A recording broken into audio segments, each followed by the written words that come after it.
Yan na guys. Tignan nyo guys, hindi na siya ang ilan sa mga dokumentong ginagamit daw nila sa kanilang panluloko. Ayon sa NBI, marami na raw na biktima. So yan guys. Human settlements at urban development. Nireport po nila na mayroong isang squatting syndicate dito sa Pasay na nag-o-offer, nagsasabi na silang magmamayari doon lupa, doon sa lugar na yon. Ayon pa sa NBI, may ibang parawang grupo para kumita sa mga lupang di naman nila magmamayari.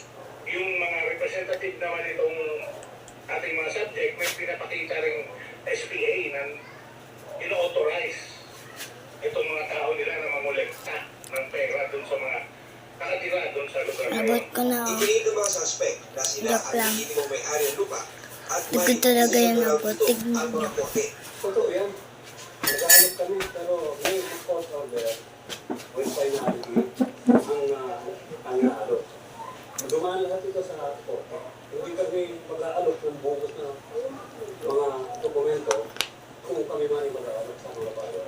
Pero ayon sa DSUD at NRA, paawang mga peke Kapag ganito na lang siya guys, ganito ginagawa. Nakikita natin na peke ang title na pinipresenta ng mga Nilolobo ko suspects. muna para Ito gumana. ay, nagre-range from San Jose del Monte, Bulacan, Malabon, Valenzuela, which is in contravention with the present land registration system. Ingatan lahat ng mga consumer. Meron po tayong National Drive Against Professional Squatters, Squatting Syndicate na humuhuli sa mga ganitong klaseng gawain. Nasa NBI na mga suspect nakakasuhan ng estafa through falsification of public documents at iba pang reklamo. Para sa Tapon natin sa trash bin. Sean Consulta, Sa trash can. 24 oras. Tara. Gabi na din. Ay, mali. Yan guys, sa gabi na.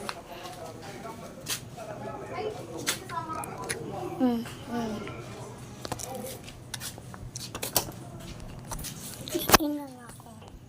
So, bye-bye guys. Yan na muna tayo water. Let's go.